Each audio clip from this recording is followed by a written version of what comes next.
नमस्ते, मेरा नाम है doctor Tanvi Mahant and welcome back to my channel homeo heals. तो आज इस वीडियो में हम मेनोपॉज इस विषय पर चर्चा करेंगे। मेनोपॉज यानी जब फीमेल के मेंसेस, पीरियड्स या हिंदी में जिसे हम महीना कहते हैं वो बंद हो जाते हैं, उस पीरियड को हम मेनोपॉज कहते हैं। और यूजुअली ये एज ग्रुप 45 to 55 ईयर्स इस रेंज में दिखाई देता है।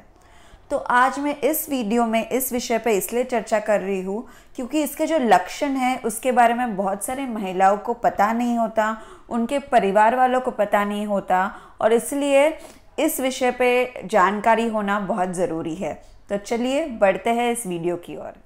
तो जैसे मैंने कहा, मेनोपॉज यूजुअली 45 to 55 ईयर्स के रेंज में आता है और ये यूजुअली आपके फैमिली हिस्ट्री पर डिपेंड करेगा, यानी आपके मदर में, आपके एल्डर सिस्टर में जब मेनोपॉज आया होगा लगभग उसी एज ग्रुप में आपको आ सकता है।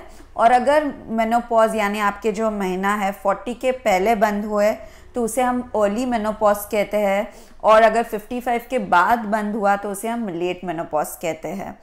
तो बहुत सारे फीमेल्स में जो यूजुअली मिड 40s में होती है वो मेरे क्लिनिक में आती है और वो कहते हैं डॉक्टर मुझे सडनली बहुत पसीना आ रहा है, मैं रात को नींद से ऑलमोस्ट पसीना होके उठ जाती हूँ, मुझे सडनली डर लगता है और बाकी लोगों को इतनी गर्मी नहीं हो रही जितनी मुझे हो रही है।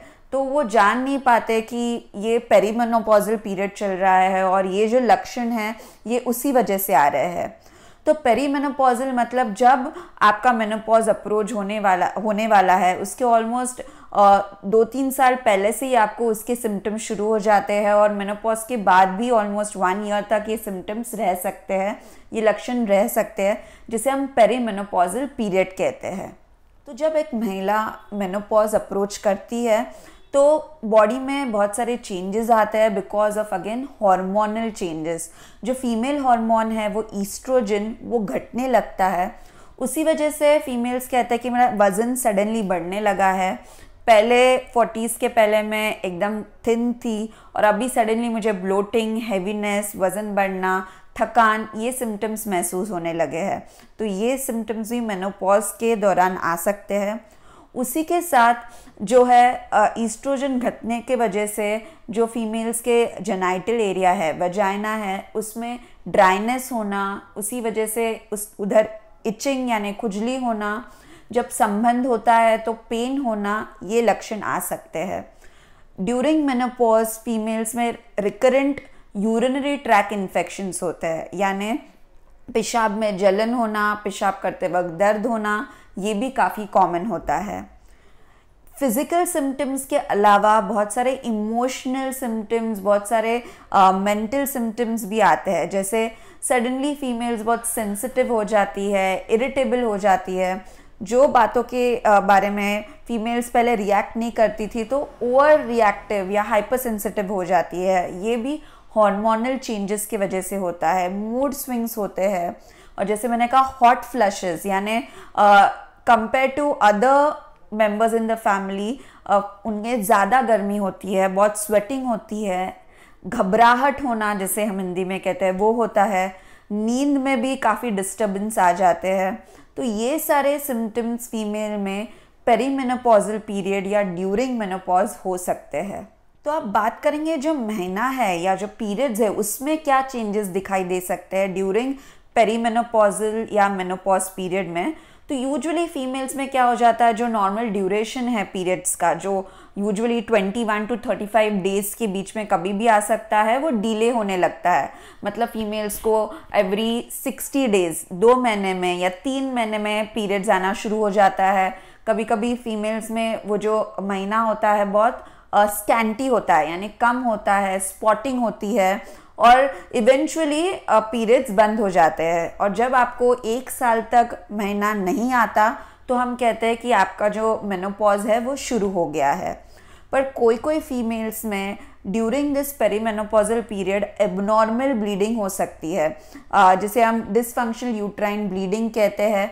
यानी आपने देखा होगा किसी फीमेल्स को बहुत एक्सेसिव ब्लीडिंग होती है। एक्सेसिव ब्लीडिंग यानी 10 डेज 15 डेज पीरियड शुरू होते हैं, बंद नहीं होते, पीरियड्स पेनफुल हो सकते हैं, या इंटरमेंस्ट्रुअल ब्लीडिंग, 2 महीनों के बीच में पीरियड्स आना, तो ये सारे प्रॉब्लम्स और इश्यूज भी पेरीमेनोपॉजल पीरियड के टाइम हो सकते हैं हार्मोनल चेंजेस की वजह से।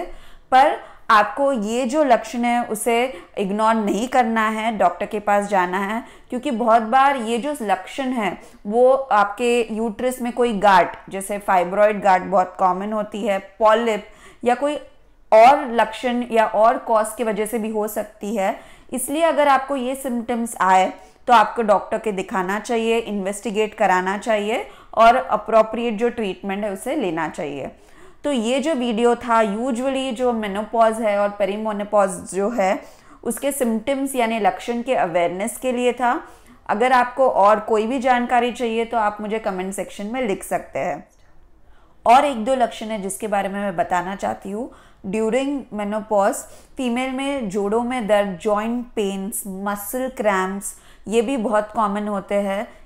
उसके अलावा जो पेशाब में हम जैसे कहते हैं स्ट्रेस यूरिनरी इनकॉन्टिनेंस, तो जब आप खांसते हैं या हंसते हैं तभी आपके यूरिन का लीकेज होना, ये बिकॉज आपके जो एब्डोमिनल मसल्स है वो काफ़ी वीक हो जाते हैं। तो ये सारे जो प्रॉब्लम्स है आपको मेनोपॉज के समय आ सकते हैं। मैं अगले वीडियो में इसके सॉल्यूशंस के बारे में बात करूंगी कि ये जो सिम्टम्स है इसको आप किस तरह हैंडल कर सकते हैं, तो मेरे अगले वीडियो को भी ज़रूर देखिए। अंत में आपके हेल्थ के बारे में सतर्क रहिए, हेल्दी रहिए। See you soon in my next video. Bye.